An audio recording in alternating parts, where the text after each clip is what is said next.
सबको नमस्ते भाई, सबको राम राम, सबका स्वागत। राम राम। शनिवार है, हाँ जय राम जी की भाई।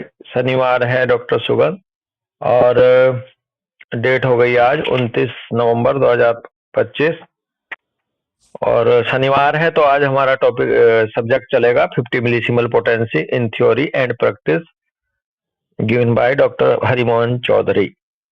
और हम कहाँ पर हैं, कोई आइडिया देगा हमारा? अच्छा हाँ, हम हैं पेज नंबर 4 पे, और हमारे कुछ पॉइंट्स हो गए थे जो हनीमैन साहब के सामने कुछ प्रॉब्लम्स थी, कुछ रुकावटें थी जो उनकी शॉर्ट आउट हुई 6th एडिशन में। उन्होंने फिर लिखा उनको कि कैसे gentle and rapid cure possible पहले नहीं था, कैसे अनडिजायरेबल मेडिसिनल एग्रावेशन आते थे, कैसे डोज हाई पोटेंसी की कंटिन्यू नहीं कर सकते थे, कैसे रिपीटेशन, अच्छा हाँ, कैसे हाई पोटेंसी की डोज जो है लंबे समय तक काम करती रहती थी, कैसे रिपीटेशन ऑफ डोज पॉसिबल नहीं था। ये जितनी भी प्रॉब्लम्स थी, और एक प्रॉब्लम थी कि administration of dose and potency, जो उनका कंट्रोवर्सी थी, वो इस तरह की 5 उन्होंने एक तरह से क्वेश्चन से क्वेरीज थी हनीमैन साहब की, जो फिर 6th एडिशन में आने के बाद 6th एडिशन में उन्होंने उनको सबको अपडेट करा जब ये 50 मिलीसिमल स्केल आया पोटेंसी का मेडिसिन बनाने का। तो इसमें हेडिंग है the need for the revision of the whole subject arises in order to overcome the above difficulties. Need for the revision of the whole subject arises in order to overcome the above difficulties. जो ऊपर जो difficulties थी उनके लिए revision की जरूरत पड़ी whole subject को एक क्रम में, उसको ओवरकम, उसे पार पाने के लिए इन प्रॉब्लम्स से। तो कह रहे हैं although many of us are still satisfied with the 5th edition of the organon even after 146 year of finishing the manuscript of the 6th edition, the great scientist and lover of mankind Dr. Hahnemann was not। Hahnemann Chaudhary साहब का भाव है, doctor साहब का, कि यद्यपि यद्यपि हम लोग ना सेटिस्फाइड हैं, ये सेटिस्फाइड थे 5th एडिशन से डॉक्टर अमितपाल, जो 146 साल पहले, अक्सर उस समय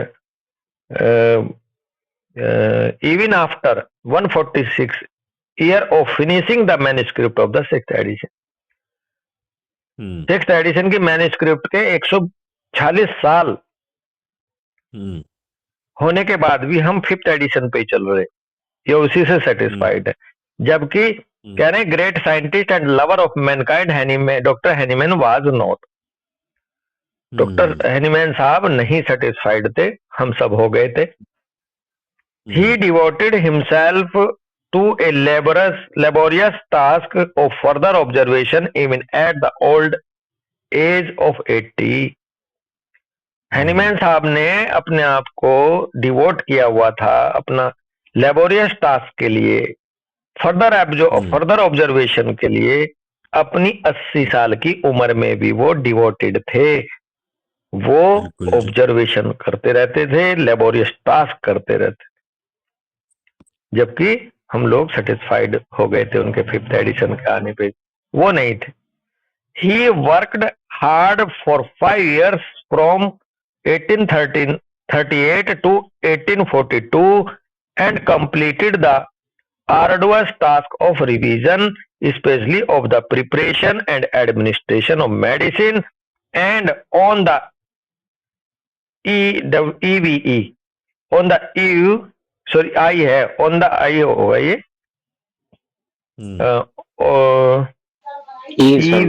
EVE है या I है, क्या है ये डॉक्टर? मतलब अपने अंतिम समय में है ना ये, इसका EVE का मतलब क्या है? एंड? हाँ जी, अपने अंतिम समय में।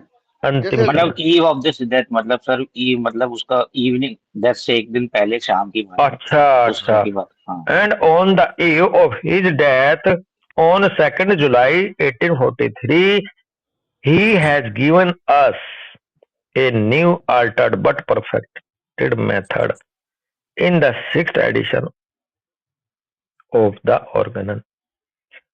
हैनीमैन साहब के बारे में कह रहे हैं कि उन्होंने 5 साल तक हार्ड वर्क करा, 1838 से लेकर के 1842 तक कंप्लीट करा उन्होंने अपना एक कठिन टास्क, बहुत ही कठिन टास्क को रिवीजन करते हुए पूरा किया, specially of the preparation and administration of medicine. उसमें भी खास जोर किस पे था, मेडिसिन के प्रिपरेशन में और मेडिसिन के एडमिनिस्ट्रेशन को लेकर के।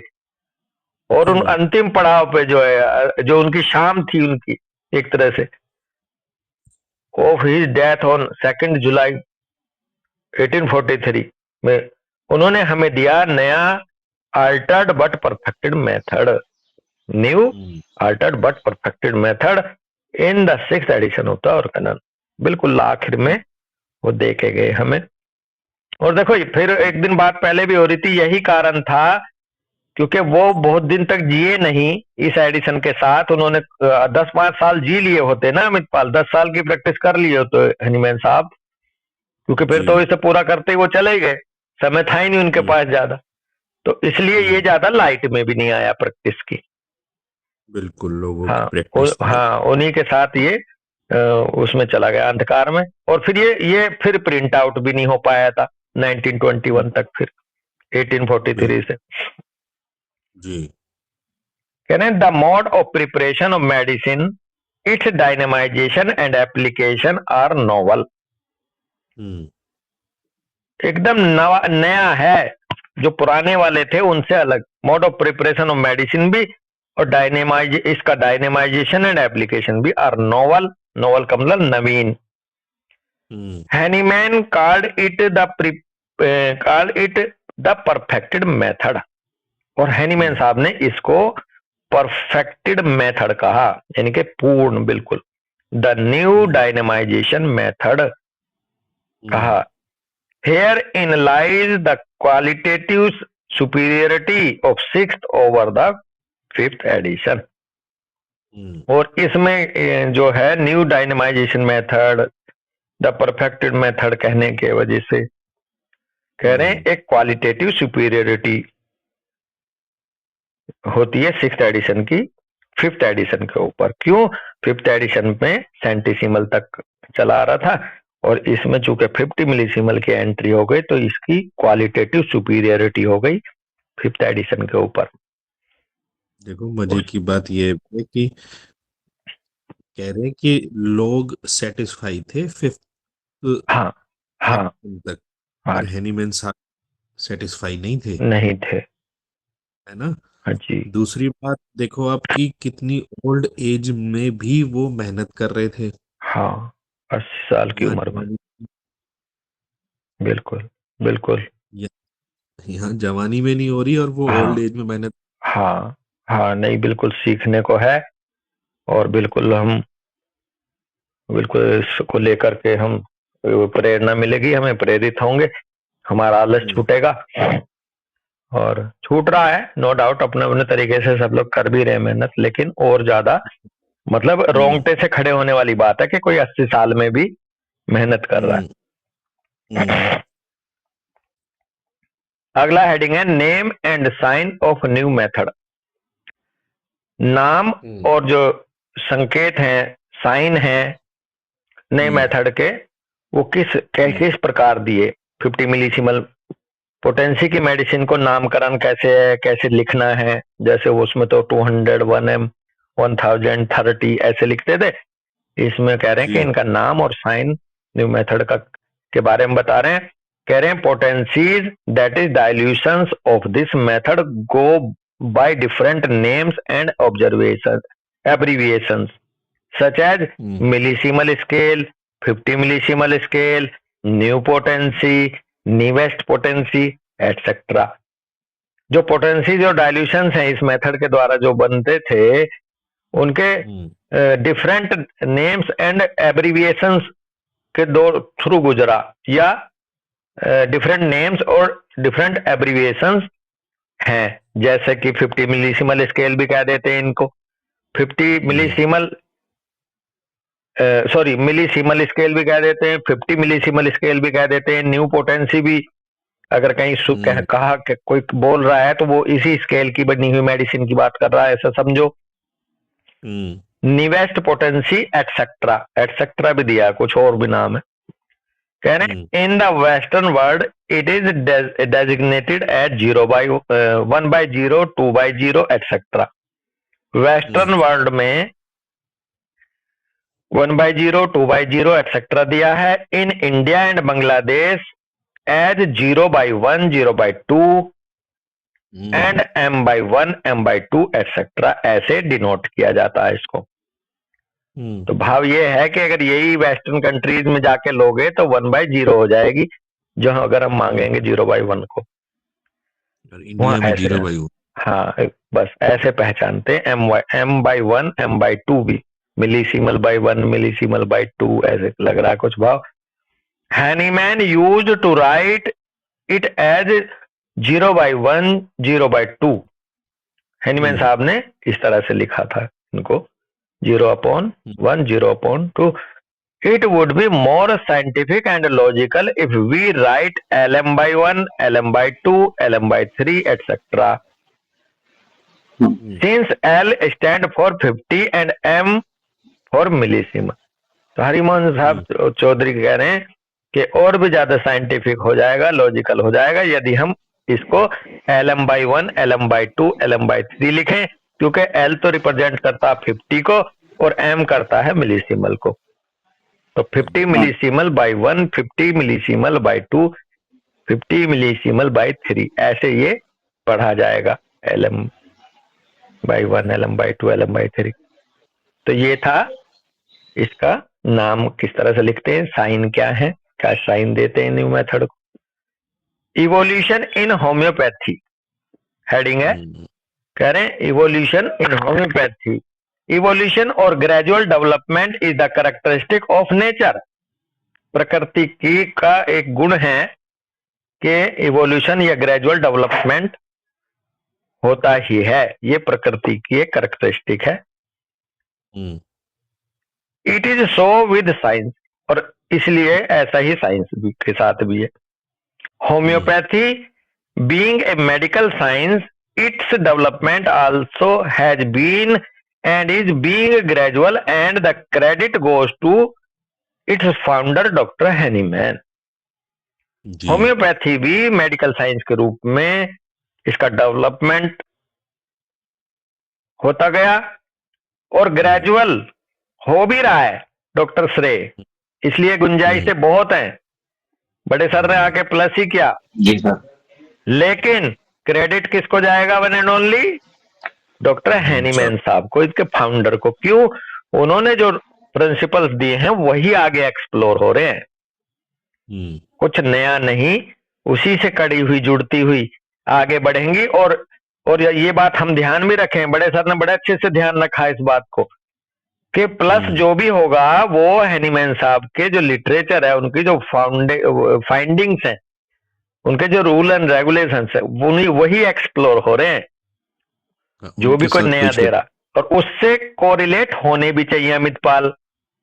बिल्कुल, हाँ, उसके अनुरूप हो, उस नॉलेज का ही एनहेंसमेंट हो, एक्सपेंशन हो, ना कि कोई अपनी नई लाके थ्योरी डाल दे इसमें, जैसे कि पेटेंट के रूप में डाल दे रहे हैं, है ना, तो वो नहीं। लेकिन गुंजाइश इसकी इवोल्यूशन की इसलिए है क्योंकि नेचर में गुंजाइश ही गुंजाइश है, नेचर का एक गुण है इवोल्व होना, और ये नेचुरल साइंस भी है। बिल्कुल, तो और बारीकियां भी आएंगी इस साइंस में। कह रहे हैं the discovery of a new finding negates that of the old. Discovery of a new findings negates that of the old. जो डिस्कवरी है नई नई फाइंडिंग्स की, वो एक तरह से बेअसर कर देती हैं या निष्फल कर देती हैं पुरानियों को। This is the case with the organ of medicine. Dr. Hahnemann therefore had to replace successively his previous editions of the organon on the basis of his new findings. तो यही ऑर्गेनन के साथ हुआ है। एक दिन डॉक्टर श्रेय का ये क्वेश्चन था कि साहब जब वो परफेक्ट है तो उन्होंने अपने आप में दूसरा, तीसरा, चौथा, पांचवा, छठा एडिशन क्यों दिए? तो उसका आधार उस दिन भी यही निकल के आया था कि नेचर में हमेशा इवोल्यूशन की संभावनाएं हैं। जैसे जैसे इवोल्व होते गए, जैसे जैसे परफेक्ट होते गए, ऑब्जर्व करते गए, नया एडिशन देते गए, पुराने की त्रुटियां हटाते हुए। तो ये ऑर्गेनन और मेडिसिन के साथ भी है। डॉक्टर हैनीमैन साहब इसलिए रिप्लेस करते रहे सक्सेसिवली अपने प्रीवियस एडिशंस को ऑर्गेनन के नई फाइंडिंग्स के आधार पर। In this process his fifth edition of the Organon has been replaced by the new edition, यानी कि सिक्स्थ एडिशन। और इसी क्रम में, इसी प्रक्रिया की वजह तहत पांचवा एडिशन ऑर्गेनन का रिप्लेस हो गया, किया गया न्यू एडिशन के द्वारा। फिर बात आती है अमितपाल, जो अभी आप कह रहे थे, लेकिन फिफ्थ एडिशन वाले नहीं बढ़े, आ गए सिक्स्थ एडिशन की तरफ।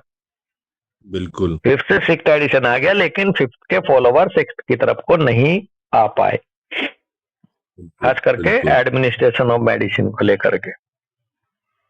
देखो ये वो था ना भी, ये थोड़ा सा जो सिक्स्थ एडिशन था वो मतलब अंधकार में रहा। हाँ बिल्कुल, यही कारण है।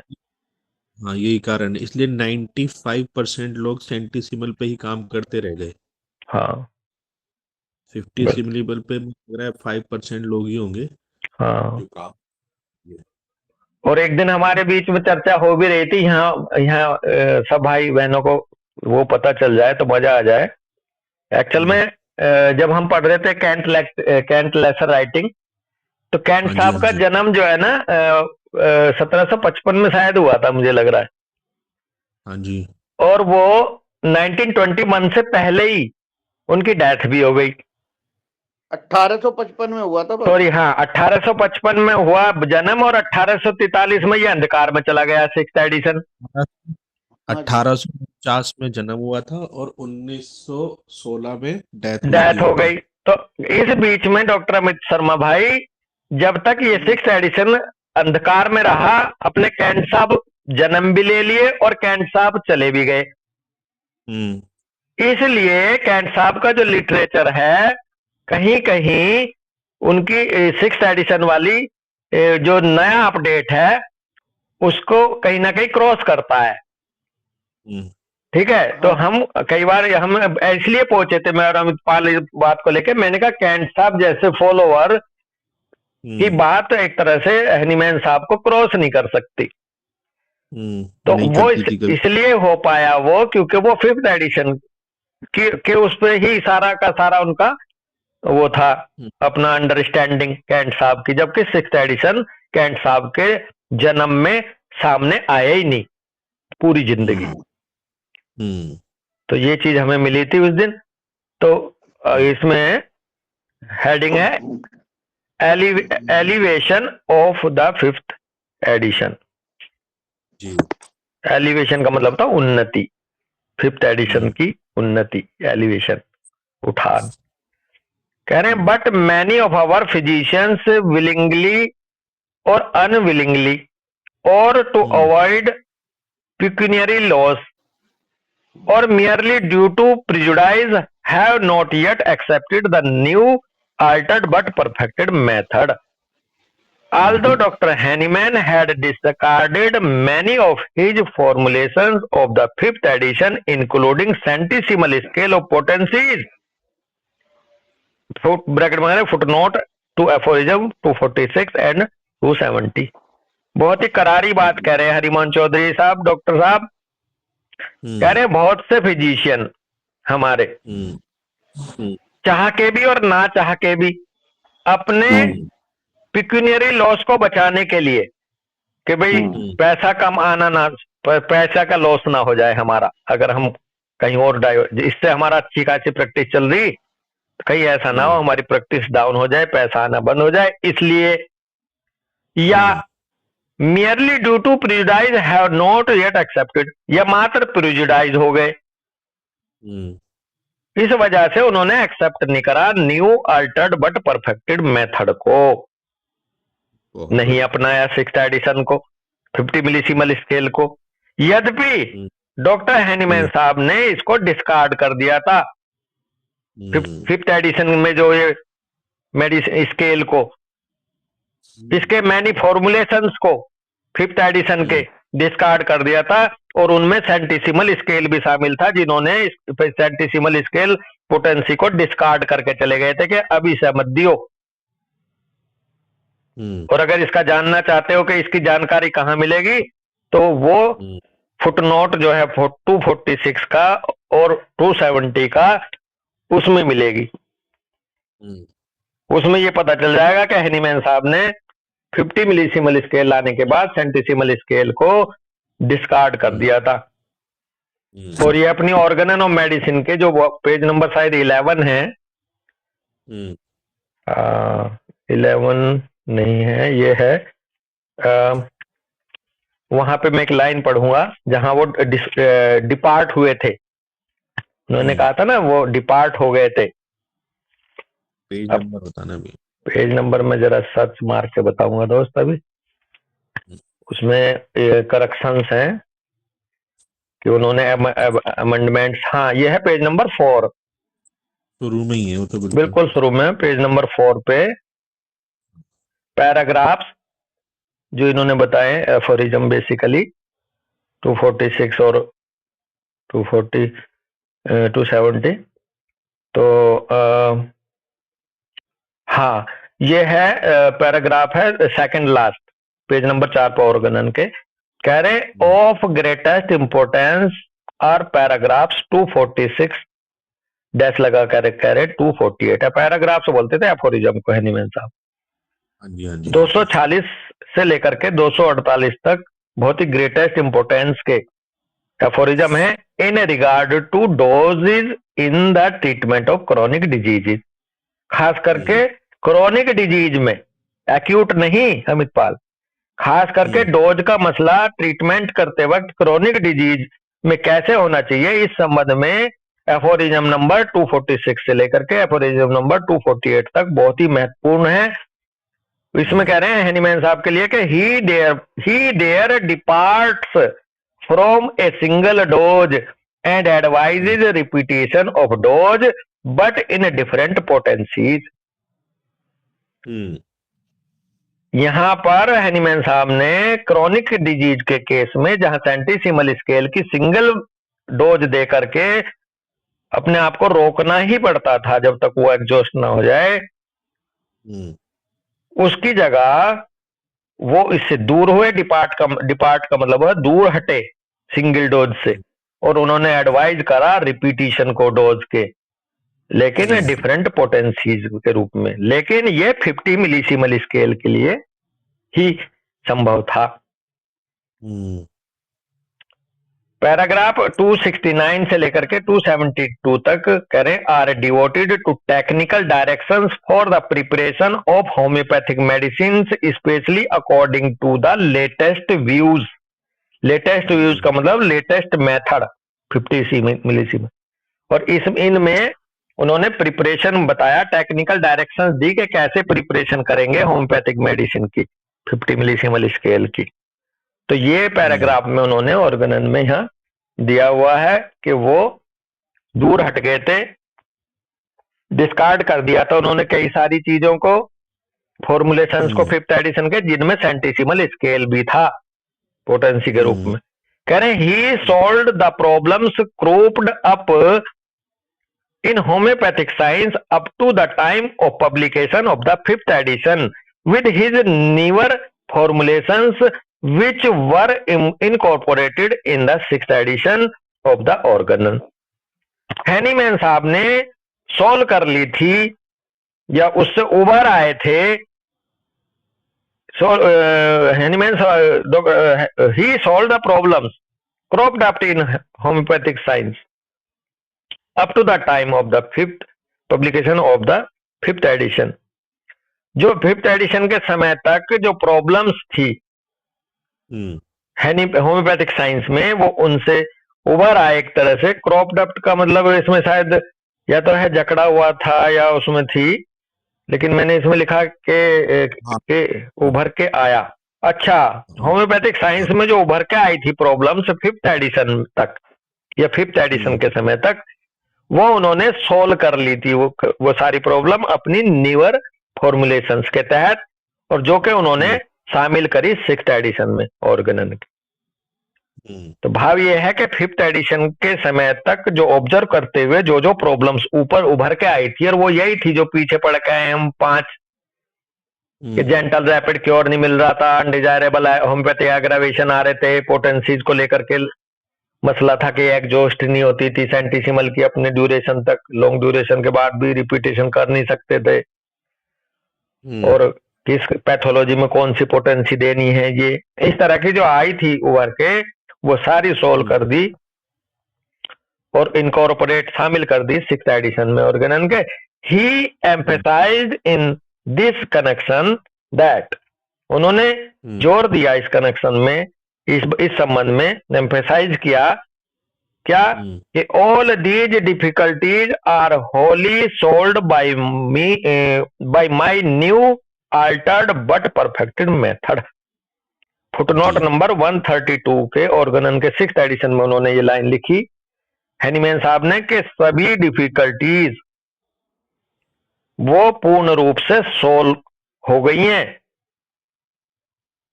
मेरे नए अल्टर्ड बट परफेक्टेड मेथड के द्वारा। जब से मैं 50 मिलीसीमल पोटेंसी का स्केल लेके आया, शामिल किया, तो उसके बाद मेरी सारी डिफिकल्टी, ये डिफिकल्टी जितनी जितनी जो दीज डिफिकल्टी जो थी, ये पूर्ण रूप से सोल्व हो गई हैं। 132 फुटनोट में है ये ऑर्गेनन के 6th एडिशन में ये लाइन। और ये जहां भी, हाँ भैया, हाँ मैं ये कह रहा था कि 246, 247, 48 पढ़ लेते हैं। 132 भी 247 का या 246 का फुटनोट है, तो ये क्लियर हो जाएंगे। चाहे आज पढ़ ले, ये तो और मजबूत हो जाएगा, मजा आ जाएगा। हाँ, मजा आ जाएगा बहुत। 246 देखते हैं। 246 आप कह रहे हो, 246 और 247, 248 है ना? 240 का ही फुटनोट है 132 जो यहाँ पे बता रहे हैं डॉक्टर। हाँ, तो 132 तो ये खैर एफोरिज्म है तो बड़े ही 248 तक। हाँ, तो याद दिलाना भाई, हैं? हाँ, लोग ध्यान रखना। हाँ, मैं भी कोशिश करूँ, क्योंकि फुटनोट जो है 246 का फुटनोट, और 246 का फुटनोट है 132। तो 132 फुटनोट में पढ़ देता हूँ, यहाँ भी है 4-5 मिनट हमारे पास। फुटनोट ही पढ़ने हैं वैसे तो, फुटनोट एफोरिज्म नहीं पढ़ने।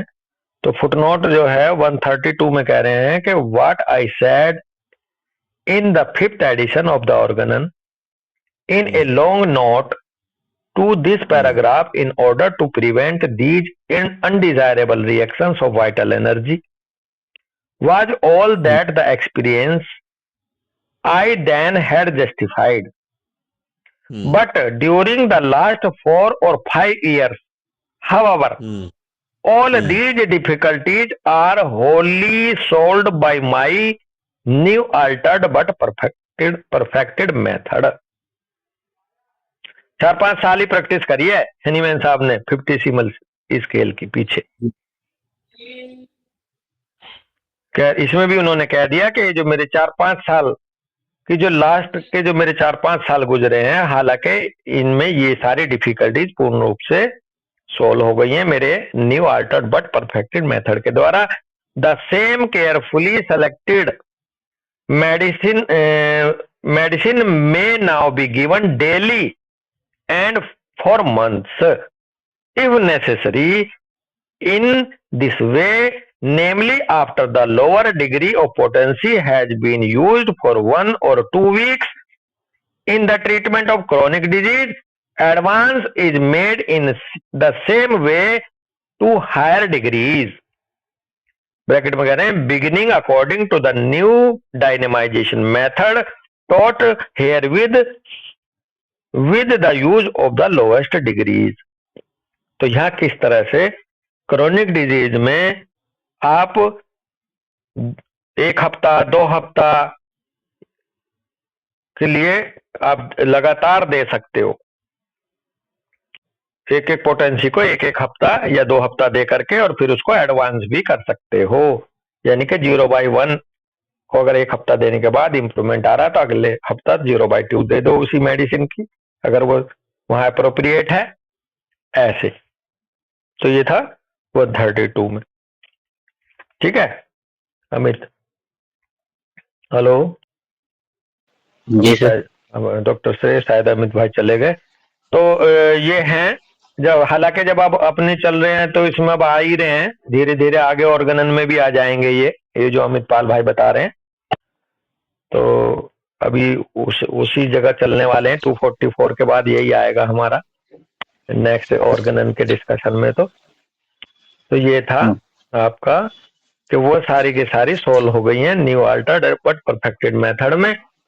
in different attitude of my physicians towards the 6th edition of the organon defies all science। यहाँ एनीमैन साहब ने हल्का सा पॉइंट दिया डॉक्टर श्रेय के भाई ये जो इंडिफरेंट एटीट्यूड है, ये जो मेरे बहुत सारे फिजिशियंस मेरे 6th एडिशन के प्रति जो ये नकारात्मकता सा का भाव या इंडिफरेंट एटीट्यूड अपना रखा है जिन्होंने, कई सारे फिजिशियन नहीं इसको एक्सेप्ट कर रहे हैं। Towards the 6th edition of the organ defies all science, sorry defies all sense. Defies का मतलब है सभी अर्थों को धता बताता है करके कुछ है, या बदनाम कर रहा है ऑल सेंस, या फिर इसका भाव निकालो क्या कहना चाह रहे हैं। Defies all sense, defies all sense. Defies का मतलब तो ये है भैया, बताओ तो।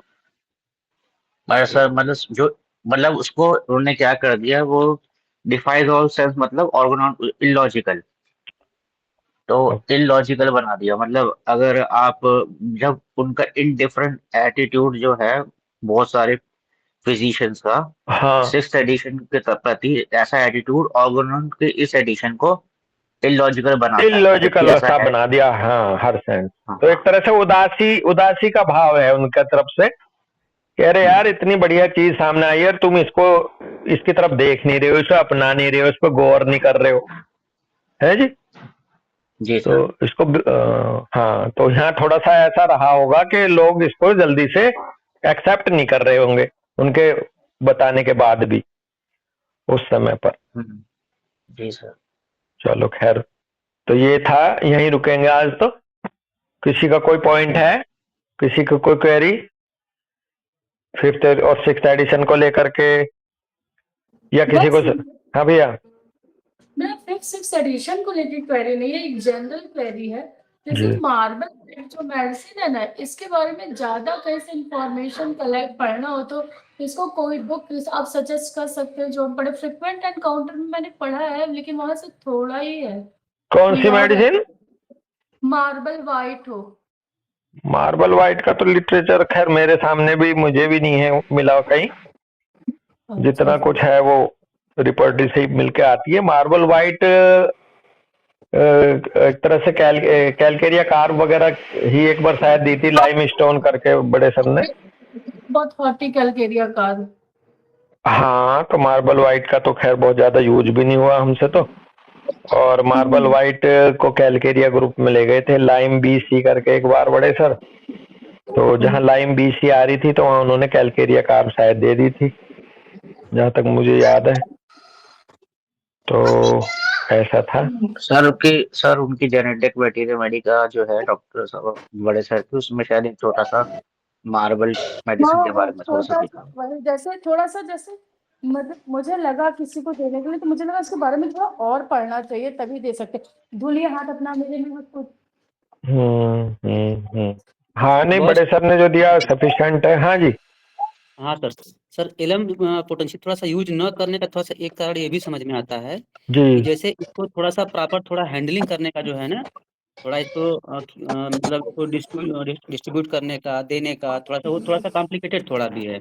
हाँ कारण ये भी डिस्पेंसिंग। हो सकता है कि लोग थोड़ा इसको लोग ना यूज करते हों। हाँ लेकिन सर ये भी ना, ये भी अपना एक प्रक्रिया का हिस्सा है। इसको आप जी ऐसे ले लो, इसको आप ऐसे ले लो, जो लोग गवर्नमेंट ओपीडी में हैं, जी वहां सेंटीसिमल की सिंगल डोज को देने में भी, डिस्पेंस करने में बड़ी दिक्कत आ रही है। हाँ हाँ बिल्कुल तो ऐसे ही जी 50 मिलीसिमल के लिए भी एक आप कुछ ना कुछ करेक्शन करना पड़ेगा। तो अब हम लोग, मैं अपनी बात करूं, जब से मुझे समझ में आया था कि बिल्कुल सिंगल ग्लोब्यूल ही देना है, बल्कि हाँ, सिंगल डोज में सिंगल ग्लोब्यूल की और ज्यादा दिक्कत आती है। हाँ हाँ अब वो सिंगल ग्लोब्यूल को कैसे दें, सिंगल डोज कैसे दें, मरीज को कैसा लगे, ये सब चीजें, तो उसमें बेसिकली मैं आपको बताऊं अपना पर्सनल, जी मैंने कुछ ऐसे पार्ट पाया कि मतलब 10 नंबर का ग्लोब्यूल है, 20 नंबर का, 10 का। जी तो अब मैं क्या करता था, मैंने कहा इस सिंगल ग्लोब्यूल को दूं कैसे। तो अब मैं क्या करता हूं कि 5-7 ग्लोब्यूल एक पर्ची में लेता हूं, जैसे चम्मच बना लेते हैं ना कागज की, हाँ हाँ जी जी उसमें मैं सिंगल ग्लोब्यूल को दबा लेता हूं अपने चुटकी से, और बाकी वापस डाल देता हूं शीशी में ही। हाँ जी जी फिर उसमें डालता हूं दूसरी शीशी में से प्लेन वाले ग्लोब्यूल 8-10। तो मरीज को लगता है डॉक्टर साहब दवाई बना रहे हैं। हाँ हाँ मरीज के सामने ही करता हूं बल्कि मैं ये, क्योंकि बिल्कुल मेरी बिल्कुल व्यवस्था कुछ ऐसी है। तो जी इवन जी वो ज्यादा इम्प्रेसिव हो रहा है सर, कि हाँ मरीज हाँ सोचता है डॉक्टर साहब ने दवाई दो दो मिलाई है, और हाँ तो वो ये मेरा गलत सिंगल ग्लोब्यूल का पैटर्न बन गया। बाद में मैंने एसएल की बना दी 2 सीसी, या जो भी देना है। जी जी तो ये तो ऐसे सोल होता है। और ठीक जैसे इसी सर तरह से, जी जी जैसे मैं इसी तरह से हमें सर अपना 50 मिलीसिमल को भी अपडेट करना बिल्कुल पड़ेगा। कुछ कह रहे हैं आप? बिल्कुल बिल्कुल हाँ सर, जैसे हम एलएम ही यूज करते हैं क्रॉनिक केस में स्पेशली। जी सर। तो अब उसमें क्या होता है कि जैसे उसमें डिस्टिल वाटर डालना पड़ता है 100 ml की बॉटल में। हाँ तो वो मैं पहले ही मतलब उसको भर के रखता हूँ कि भाई पेशेंट के सामने अगर आप वाटर डालेंगे तो कहेगा क्या दे रहे हैं डॉक्टर साहब। जी। तो उसको मैं पहले भर के रखता हूँ। ओके। और उसमें केवल दवा ऐड करना होता है केवल एलएम हाँ की, तो वो भी उसमें ऐड कर देता हूँ। और फिर उसको सीसी उसकी लॉक वाली ढक्कन आती है, उसको लॉक करके मैं दे देता हूँ। ओके। और तो स्टिकर स्टिकर लगा देता हूँ मैं अपना। जी, तो कितने एमएल की शीशी है सर? सर ये 100 ml की वाटर शीशी रहती है प्लेन। ओके। और उसमें क्या करते हैं, उसके नेक इतना जो है लगभग उसमें डिस्टिल वाटर भर देते हैं। हाँ और उसके बाद उसमें लगभग लगभग आधा ढक्कन उसमें आरस डाल देते हैं, या हाँ 20-30 बूंद उसमें आरस डाल दिया। बिल्कुल। और उसमें सिर्फ वही मतलब जो है गोली, जो एलन की जो गोलियां आती हैं वो उसमें 2-3 डाल दिया उसमें। और उसको हाँ हाँ लॉक वाली हमारे पास कैप आती है, लॉक कैप होती है, को दबा के करेंगे तो बंद वो जी लॉक हो जाती जी। है। तो उसको हम लॉक करके देते हैं, तो पेशेंट को भी लगता है कि यार दवा तो है पूरी पैक है। हाँ तो ऐसी कैप ही आती है कि जब उसको बंद करते हैं तो ऑटोमेटिक वो लॉक हो जाके बंद हो जाती है। ओके। और उसमें से फिर एक ढक्कन मैं बोलता हूँ उसको पीने के लिए। हाँ डोज के हिसाब से पर डे, जी जी या बीडी या स्पेशली टीडीएस जो भी। क्रॉनिक में ही देता हूँ, तो मैं सुबह का मॉर्निंग डोज रहता है ओडी करके। बिल्कुल। अच्छा। जी जी उसमें भी 10 स्ट्रोक देना होता है, सीसी को 10 स्ट्रोक दे करके। और उसके हाँ बाद उसमें एक ढक्कन दवा निकालेंगे, उसको भी फिर आधे कप पानी में मिक्स करके पी जाएंगे। हाँ बहुत अच्छे, बहुत अच्छे। जी जी हाँ सर। तरीका तो उसका ये था कि जो है एक ढक्कन दवा आप उसमें से निकालिए, और जी। आधे कप पानी में मिक्स करके उसमें से एक ढक्कन दवा पीजिए। हाँ तो ये तरीका उसका है। और हाँ उसमें क्या होता है कि पेशेंट को लगता है फेंकने में, उसमें दवा को फेंकने में उसको तकलीफ होती है पेशेंट को, डॉक्टर हाँ साहब क्यों फेंकवा रहे हैं इसको, आप इसको जी पिया जी क्या। जी। तो हाँ, तो तो उसमें फिर थोड़ी हालांकि देर उसमें ना 1 टी स्पूनफुल या 1 टेबल स्पूनफुल तक चलेगा। तो जो बिल्कुल आप कह बिल्कुल रहे हो ना, वो 1 टेबल स्पूनफुल, मान लो 15 ml बैठता है, जी जी तो वो जो 1/4 या हाफ कप से थोड़ा कम करके उसको दे सकते हैं। बिल्कुल आप सही कह बिल्कुल रहे हैं। बिल्कुल जी उसमें जी से तो जरूर बिल्कुल आप जरूरी नहीं है कि एक ढक्कन ले लो बाकी फेंक दो। हाँ हाँ तो पूरा ही तो पिलवा देते हैं आप जो है। हाँ आधा कप पिलवा सकते हैं सर, बिल्कुल। बिल्कुल बिल्कुल ये हाँ ऐसे चलता है सर, स्पेशली क्रॉनिक में मैं यूज करता हूँ। एक्यूट में अभी सेंटीसिमल चल रहा है मेरा। हाँ, अच्छा एक्यूट में ये सब थोड़ा सा हमें इसका वो टच वहां मिला था जब हम क्रोनिक जी डिजीज पढ़ रहे थे। तो हाँ हाँ क्रोनिक डिजीज में ये कहा था कि एक एक पोटेंसी के एक लेवल की, यानी कि 0/1 की आप 7 जी डोज जी बनाइए। हाँ और हाँ 7 डोज यानी कि अगर एक रोज दे रहे हो, एक डेज जी 1 डोज पर डे, तो उसे 7 डेज बनाओ। अगर वही मेडिसिन अप्रोप्रिएट है तो उसको 0/2 कर दो हाँ हाँ नेक्स्ट वीक के लिए। जी जी अगर वन से दे रहे हो, ओडी दे रहे हो तो। और अगर जी सर उसी की आपको एक्यूट में फ्रीक्वेंट देनी हो तो जी उसी जी की टीडीएस कर दो, बिल्कुल सर है ना। जैसे आप बिल्कुल तो 10 स्ट्रोक दे करके सुबह को, जी 10 जी स्ट्रोक दे करके दोपहर को, 10 स्ट्रोक दे करके शाम को। बिल्कुल दे सकते हैं सर, दे सकते हैं उसको। हाँ, नहीं बहुत अच्छा लग रहा है आपसे बात करके। जी जी आप जी, उसको एक्यूट में और भी मान लो। हाँ एक्यूट में भी देना अगर है ना उसमें, तो आप उसको फ्रिक्वेंट दे सकते हैं, कोई दिक्कत नहीं। हाँ आप बिल्कुल। पीडीएस या बीडी दे सकते हैं। हाँ हाँ, हाँ हाँ लेकिन आप सेंटिसिमल कर रहे हैं, ये बहुत अच्छा बीच का रास्ता है अभी आपका। धीरे धीरे उधर एक्यूट में सेंटिसिमल ही हाँ, देते मैं हैं। वही समझ रहा हूँ, सेंटिसिमल जी एक्यूट में दे रहे हैं तो वहाँ वो एप्रोप्रिएट हो भी रही होगी अभी। जी जी और जी लेकिन धीरे धीरे हम उधर भी बढ़ सकते हैं। उसको ही 50 मिलीसिमल को भी एक्यूट में टीडीएस करके, बीडी करके उसे जी तीसरे दिन बुला लो फिर, है ना। अगर बिल्कुल सर बिल्कुल। हाँ, नहीं बहुत अच्छी जानकारी आपने दी। और डिस्पेंसिंग का बल्कि फिर मसला हल हो जाता है सर, जैसा आपने बताया ना। तो जी ये जी बस हमारी अपनी ही चेंज करने का देर है। अदरवाइज ये डिस्पेंसिंग तो और भी अच्छी मानी जाएगी, क्योंकि हम हाँ मेडिसिन जब देंगे क्वांटिटी लगती है उसको जी जी डॉक्टर, जी है ना। बस तो हमारे जब 100 पेशेंट को ml एक की जब आप क्वांटिटी लगती है मेडिसिन की, 100 ml। जब 100 ml की शीशी जब देते हैं ना, तो पेशेंट को भी लगता है कि यार ये तो दवा तो अच्छी खासी दी इन्होंने। हाँ, तो ये तो और अच्छा होने वाला है सर हम लोगों और के अच्छा साथ। होने वाला है जी, बिल्कुल बिल्कुल। बहुत बहुत हाँ धन्यवाद सर आपका। मुझे एक सवाल पूछना था सर। जी भाई। सर मैंने एक बार 50 मिलीसिमल पोटेंसीज मंगाई थी, करीब 40 मेरे पास रखी हुई हैं। पर ना समस्या मेरे पास में ये आ रही थी। पहली समस्या तो मेरे को ये समझ में नहीं आ रहा था कि इसमें low potency, medium potency, high potency मैं कैसे जज करूं इसे। और दूसरी एक और समस्या थी सर। हाँ सर, बहुत सारे मरीज जो आते हैं ना सर, सेंटीसिमल स्केल की पोटेंसी जो है क्या नाम पहले से कंज्यूम करके आते हैं 1 m 10 m तक। उसके बाद क्या मैं ये 50 मिलीसिमल चला दूं? हाँ, पहले वाला क्वेश्चन क्या है कि आपको मीडियम, लो और हाई का क्या, मैं समझ नहीं पाया वहाँ कहाँ कंफ्यूजन है सर आपका। जैसे सर जो है सेंटीसिमल स्केल में हम लोग 30 पोटेंसी को लो पोटेंसी में कंसीडर करते हैं, और मीडियम में 200 को, और 1 m से ऊपर हाई पोटेंसी में कंसीडर कर लेते हैं। हाँ, ऐसे ही 50 मिलीसिमल में भी होता है क्या? नहीं इसमें वैसे तो ये हाई डाइल्यूशन है, हाईएस्ट डायनेमाइजेशन। लेकिन अगर इसमें भी बात करो तो 0/1 और 0/2, 0/3 की तरफ को हायर डायनेमाइजेशन की तरफ बढ़ेंगे। और अगर आप कहने वाली बात है कि 0/1 तो लोवेस्ट लोवेस्ट कह लो, और 0/30 वो हाईएस्ट कह लो, यस सर। और बीच में वो 3, 4, 5, 6 ये मीडियम कह लो। लेकिन वहां मीडियम लो का तो चक्कर ही खत्म कर दिया है। जो लास्ट वाला पॉइंट है, लास्ट वाला यस पॉइंट एनीमैन साहब की जो प्रॉब्लम थी वो यही तो थी कि the problem of administration of doses and potency still create controversy and confusion. आपकी सिमिलिमम होनी चाहिए, आप बिल्कुल दे दो। 0/1 से स्टार्ट करो, अब उसमें लो और हाई का चक्कर खत्म। लेकिन हाँ, बीच में एक पॉइंट आएगा जरूर कि कई डॉक्टरों ने ये देखा कि वो 0/10 से शुरू करके नीचे की तरफ को चलते हैं। जैसे यस जैसे सर। केस प्रोग्रेस करता है रिकवरी के लिए, वो 0/10 से 0/9, 8, 7, 6, 5, 4, 1 की तरफ आते हैं। वो उनका अपना एक लॉजिक आएगा आगे डिस्कशन में। Yes sir. तो इसमें कोई मीडियम और हायर का मसला नहीं है। अगर आपकी बेलाडोना आ रही है तो 0/1 से शुरू करिए, चाहे वो केस कैसे ही है, चाहे वो स्ट्रक्चरल है, चाहे वो डायनेमिक केस है। यहाँ ये भी मसला हल हो गया था डॉक्टर सुगंध कि स्ट्रक्चरल पैथोलॉजी है तो लो दो, लो पोटेंसी दो। अगर डायनेमिक पैथोलॉजी है, फंक्शनल है तो हाई दो। ये सेंटिसिमल तक थी ये सब बातें। Yes sir. अब तो स्ट्रक्चरल ट्यूमर भी आपके 0/1 0/2, 0/3 इनसे सोल्व होएगा, क्योंकि परसेप्शन हटाना है, इमेजिनेशन हटाना है, नोवा फुटनोट जो है।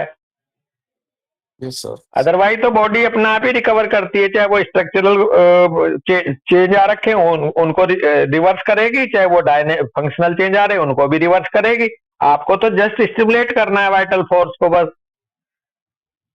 यस तो सर। ये सेंटिसिमल स्केल तक था कि लो स्ट्रक्चरल पैथोलॉजी में लोअर दो, 6 या 30, 12, और हाई डायनेमिक केस में, फंक्शनल में 200, 1 m, 10 m दो। ये वहां था भाई। 50 Yes, sir. मिलीसीमल में इसका भी लेना देना नहीं है दोस्त कुछ। एक तो ये था पहला। दूसरा पार्ट आपका क्या था? सर दूसरा था सर ये जैसे सेंटीसिमल स्केल की जो हाँ, मेडिसिन दूसरा पहले ये से था कि वो कॉम्प्लिकेटेड बहुत सारी मेडिसिन खा के आया है सेंटीसिमल की, है ना? यस सर हाँ, तो वो भी सोल्व अपने आप ही हो रहा है। सेंटीसिमल तो मटेरियल डोज हुई ना 50 मिलीसीमल के हिसाब से। यस तो सर ये वहां हायर वहां पोटेंशियल वहां वाला पता है। आपका सवाल कुछ ऐसा है, जैसे हम बोल देते हैं ना कि पेशेंट बहुत सारी पहले एलोपैथिक खा के आया, अब क्या करें? तो उसमें आप सेंटीसिमल की अगर खा के आया तो 15 दिन तक उसे एसएल पे रख सकते हो। अगर उसे कोई ज्यादा इमरजेंसी नहीं है, 1 वीक उसको एसएल पे रख सकते हो। जो 50 मिलीसिमल के जो एग्रावेशन हैं, होम्योपैथिक एग्रावेशन या जो Yes, sir. एसेसरी सिम्टम्स हैं, उन्हें सॉर्ट आउट हो जाने दो, तब दे दो ट्रीटमेंट, तब चालू कर लो। इसका ये हल है। यस सर है ना भाई? मतलब हो गई बात क्लियर या है डाउट अभी? नहीं सर क्लियर है सर हाँ, अगर आपका सेंटीसिमल स्केल की वो खा के आ रखा है तो इसमें एक ही गड़बड़ हो सकती है कि यदि वो होम्योपैथिकली सिमिलिमम थी तो वो होम्योपैथिक एग्रावेशन लेके आएगा आपके पास, तो वहां भी एसएल देना आपको। और यदि वो पार्शियल रेमेडी खा के आ रहा है एक्सेसिव डोज में, तो वहां वो एसेसरी सिम्टम्स आने के चांस हो रहे होंगे, वहां उस दवाई के अपने लक्षण, तो वो भी समय के साथ जाएंगे, तो वहां भी एसएल देना बनता है। तो ऐसे केस में तो हमें एसएल देना ही बनता है, 1 week 2 weeks according to case. Yes sir और आप कई बार देखेंगे अगर वो होम्योपैथिक एग्रावेशन से आ रहा होगा तो वो काम किसी और का, नाम सुगंध का। आप एसएल दोगे ना, तो अगर होम्योपैथिक एग्रावेशन में आपके पास केस आया है, मेडिसिन अप्रोप्रिएट है, तो वो पता चला केस क्योर हो गया आपके एसएल देते देते। कहेंगे साहब वो Yes, sir. डॉक्टर साहब से नहीं, मेरे तो सुगंध से सही हुआ हूँ। सर मैं डॉक्टर डेनिस हूँ सर सॉरी, आपकी आवाज एक सी है सर, आपकी सुगंध। अच्छा, मैं सुगंध बोल रहा था बहुत देर से। हाँ, तो डॉक्टर चौहान आप समझ लो कि मेहनत किसी और की और नाम कोई और कमाता है इस चक्कर में, है ना सर? यस सर हाँ, आपकी आवाज सुगंध से बहुत मैच करती है। सुगंध की सुनी है आपने? सुगंध से मिले हो कभी? हाँ सर मिलती है सर काफी मिलती है हाँ, मैं तो अभी भी, आप बोल रहे हो ना मिलती है काफी, में अभी भी सुगंध ही लग रहे हो मुझे आप। चलो ठीक है साहब, तो यहीं रुकते हैं। सबको नमस्ते भाई, सबको राम राम, सबका धन्यवाद।